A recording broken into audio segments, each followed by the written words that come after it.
तर आपल्याला संविधानाचं जे प्रारूप आहे ते व्यवस्थित समजेल. सुरुवातीला असं झालं की घटना समितीमध्ये एक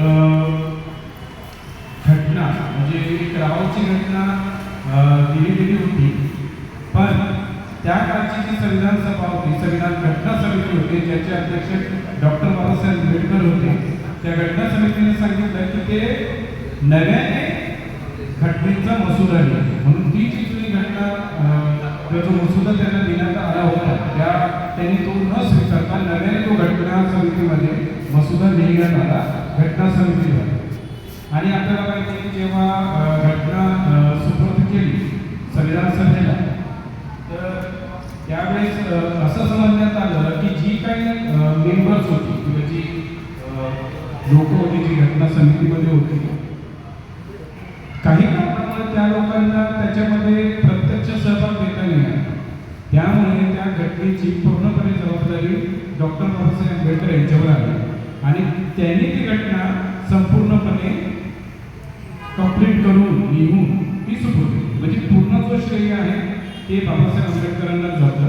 आज त्याच्याविषयी बरेचसे वाद चालले, पण जर तुम्ही व्यवस्थित अभ्यास केला तर आपल्याला दिसेल की जी घटना अगोदर जी मसुदा देण्यात आला होता तो सुरुवातीला न लिहिता घटना समितीने पूर्णपणे नवीन मसुदा लिहिला. तो नवीन मसुदा डॉक्टर बाबासाहेब आंबेडकर यांच्याद्वारे लिहिण्यात आला.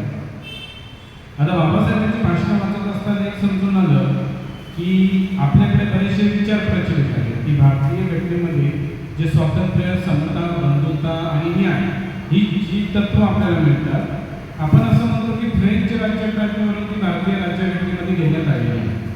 पण डॉक्टर बाबासाहेब आंबेडकरांचं असं मत आहे की ती तत्व त्यांनी फ्रेंच राज्यक्रांतीवरून न घेता भगवान बुद्धांच्या तत्वज्ञानामधून घेतली, कारण ते मुळातच भारतीय तत्वज्ञानामध्ये, विशेष करून भगवान बुद्धांच्या तत्वज्ञानामध्ये स्वातंत्र्य, समता आणि बंधुत्व आणि न्याय ही तत्व अगोदरच अस्तित्वात होती.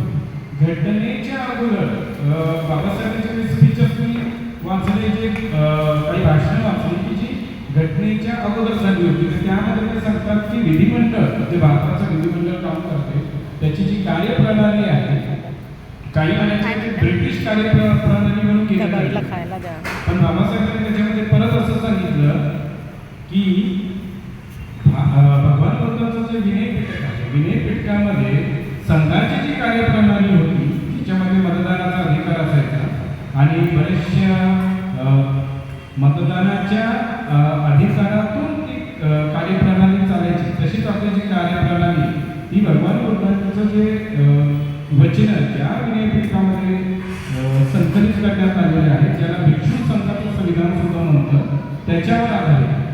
तर एक गोष्ट आपल्याला लक्षात ठेवली पाहिजे की भारतीय राज्यघटनेमध्ये स्वातंत्र्य, समता आणि बंधुत्व आणि न्याय ही जी तत्व आपण बाहेरच्या कुठल्या क्रांतीवरून न घेता भारतामध्ये जी क्रांती घडली, ज्याचे प्रणेते भगवान बुद्ध होते, त्यांच्या तत्वज्ञानामधून घेण्यात आलेली आहे.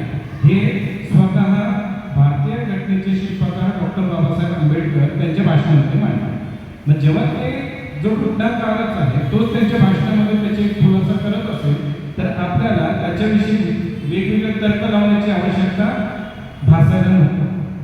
दुसरी गोष्ट की भारतातली जी राज्यघटना ती लिखित स्वरूपात आहे आणि ती पूर्णपणे सेफ आहे असं आपल्याला म्हणतो, आणि ती काळानुसार विकसित पण होत आहे. तर काळानुसार विकसित करत असताना त्याच्यामध्ये बरेचसे अमेंडमेंट करत असताना जे बेसिक स्ट्रक्चर आहे घटनेचं त्याला बदलता येत नाही.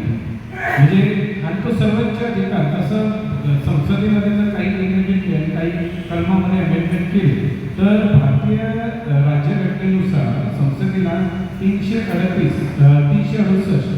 ही जी आर्टिकल आहे त्यानुसार घटनेमध्ये आपण मग अमेंडमेंट करण्याचा अधिकार दिलेला आहे. पण तो अमेंडमेंट करत असताना जे बेसिक स्ट्रक्चर त्याला त्यांना हात नाही लागला, ते नष्ट करता येत नाही. तर पूर्णपणे आपण समजलं पाहिजे की जे लोकांच्या आणि बहुजनांच्या हिताचं, सुखाचं असं काही अमेंडमेंट असेल तेच घटनेला स्वीकारण्यात येतं. तर काय होतं की बेसिक स्ट्रक्चर जे आहे त्यानुसार राज्यघटनेत काही तत्व आहेत, जी मूलभूत तत्व आहेत आणि कोणत्याही दुरुस्तीने त्यांना आपल्याला बदलता येत असेल तर ती महत्त्वाची असल्यामुळे मी आणि वेळेची मर्यादा असल्यामुळे आपण त्याविषयी थोडीशी चर्चा करूया, जेणेकरून भारताची जी राज्यघटना आहे, संविधान आहे, त्याचं वर्तमान आणि भविष्य याविषयी आपल्याला आकलन होतं. तर सर्वप्रथम आहे की संविधानाची सर्वोच्चता असते. म्हणजे भारतात जे संविधान आहे ते सर्वोच्च कायदा मानला जातो. सर्वोच्च कायदा आहे. संसद, कार्यपालिका, न्यायपालिका या जेवढ्या काही संस्था आहेत त्या संविधानाच्याच अधीन आहेत. कोणताही कायदा किंवा निर्णय संविधानाविरुद्ध असेल तर न्यायालय त्याला अवैध म्हणजे अनकॉन्स्टिट्यूशनल ठरवू शकतो. यामुळे सत्तेचा दुरुपयोग आहे तो थांबतो. दुसरं की लोकशाही व्यवस्था आपल्याकडे, डेमोक्रेसी ज्याला म्हणतात. म्हणजे भारतामध्ये जनतेकडून जनतेसाठी जनतेचं शासन आहे. नागरिकांना मतदानाचा अधिकार आहे. सरकार जनतेसमोर जबाबदार आहे. लोकशाही ही राज्यघटनेचा आपण बोलतो कोर आहे. आणि भारतीय राज्यघटनेचं स्वरूप कसे प्रजासत्ताक आहे. म्हणजे देशाचा प्रमुख जो आहे, म्हणजे जो आपण प्रेसिडेंट म्हणतो, पंतप्रधान म्हणतो, तो वंश परंपरेने इथे येतो. भारतामध्ये तो निवडून दिला जातो. सर्व नागरिकांना समान संधी आहे.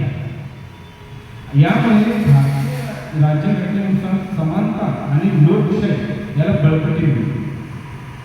भारत हे धर्मनिरपेक्ष राज्य, ज्याला सेक्युलरिझम आपण म्हणतो. बऱ्याच याच्यामध्ये बदल झाला. काही वेळेस सेक्युलरिझम, धर्मनिरपेक्ष, पंथनिरपेक्ष, धर्मनिरपेक्ष असा बदल करण्यात आला. पण म्हणजे याचा अर्थ एवढाच आहे की भारत कोणत्याही धर्माला प्राधान्य देत नाही. सर्व धर्मांना समान आदर आणि संरक्षण देते. नागरिकांना आर्टिकल 25 ते 28 प्रमाणे धर्म स्वातंत्र्य देण्यात आलेलं आहे. म्हणजे भारत सर्व धर्म समभाव या तत्वावर चालतात. आणि भारतामध्ये संघराज्य व्यवस्था आहे. केंद्र आणि राज्य यांच्या सत्तेचं विभाजन आहे. युनियन, स्टेट याद्वारे अधिकार वाटलेले आहेत. यामुळे काय होतं की विविधतेत एकता टिकून राहते. न्यायालयीन पुनरावलोकन आणि ज्युडिशियल रिव्ह्यू आपल्याकडे न्यायालयाला अधिकार आहे की कायदे निर्णय संविधानाशी सुसंगत आहे का ते तपासू शकतो.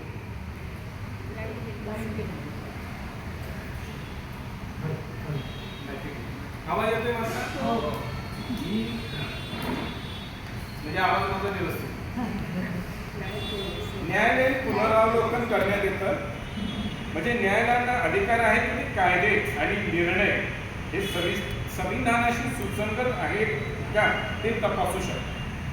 म्हणजे कलम 13, 32, 226 अंतर्गत हा अधिकार देण्यात आलेला आहे. म्हणजे हे नागरिकांचे जे हक्क आहेत त्यांना संरक्षण प्रदान करणारं सर्वात मोठं शस्त्र आहे असं आपण म्हणू शकतो. न्यायपालिकेला स्वतंत्र आहे, ज्याला इंटरडिपेंडन्स ऑफ ज्युडिशियरी म्हणतो. न्यायपालिका स्वतंत्र आहे आणि सरकारच्या दबावाखाली नसते हे आपल्याला समजून घ्यायला पाहिजे. न्यायाधीशांची नियुक्ती, कार्यकाळ, वेतन यांची हमी सुद्धा संविधानाद्वारे दिली जाते. म्हणजे निष्पक्ष न्याय मिळवण्यासाठी हे अत्यंत आवश्यक आहे. शक्तींचे जे विभाजन आहे, सेपरेशन ऑफ पॉवर्स. म्हणजे 3 प्रमुख संस्था भारतामध्ये आहेत. त्यामध्ये आहे विधिमंडळ, लेजिस्लेचर, कार्यपालिका, एक्झिक्युटिव्ह आणि न्यायपालिका, ज्युडिशियल. आणि प्रत्येक संस्थेचं कार्य हे वेगवेगळं आहे. यामुळे बॅलन्स ठेवतंय. कायद्याचं राज्य आहे भारतामध्ये, कायद्याचं राज्य आहे आणि सर्वजण हे कायद्यासमोर समान आहे. आर्टिकल 40 कोणालाही विशेष सवलत नाही संविधानानुसार. आणि सरकारही कायद्याच्याच अधीन असतं. म्हणजे न्याय आणि समानतेची हमी आपल्याला संविधान देते. मुक्त व निष्पक्ष निवडणुका इथे असतात. निवडणुका पारदर्शक आणि निष्पक्ष असाव्यात. आणि हे तत्व आपल्याला जे इंदिरा गांधी वर्सेस राजनारायणमध्ये जो इन्सिडेंट झाला होता त्याच्यामधून संपूर्ण येतं. लोकशाही टिकवण्यासाठी हे फार महत्त्वाचं आहे. जे आपले मूलभूत अधिकार आहे, फंडामेंटल राईट्स आपल्याला ज्याला म्हणतो, जसं आपल्या नावाचा अभिव्यक्ती हा सुद्धा आपला मूलभूत अधिकार आहे. हा मूलभूत अधिकार सुद्धा भारतीय राज्यघटनेने आपल्याला दिले. तर नागरिकांचे हक्क, समानता, स्वातंत्र्य, जीवनाचा जो हक्क आहे हे अधिकार कोणत्याही परिस्थितीत पूर्णपणे नष्ट करता येत नाही. आणि नागरिकांच्या सन्मानाचं संरक्षण करणं हे सुद्धा आपल्याला संविधान करतं. तर यावरून आपल्याला कळतं की आपलं जे संविधान आहे वर्तमानात ते कसं आहे आणि भविष्यात त्याच्यामध्ये काही जरी बदल घडवायचे असतील तरी सुद्धा जे बेसिक स्ट्रक्चर आहे त्याला चेंज करतात. ते न चेंज झाल्यामुळे जे मूलभूत अधिकार आहेत ते शाबूत. ठीक आहे, तुमचं काव्य संमेलन आहे म्हणून मी जास्त वेळ घेत नाही. ठीक आहे, धन्यवाद. मला इथे बोलायची संधी दिली.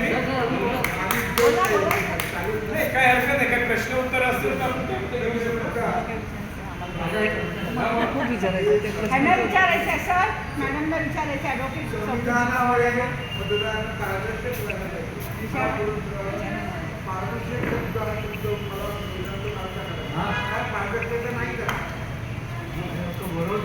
संविधानानुसार पारदर्शकता दिली पण बाबासाहेब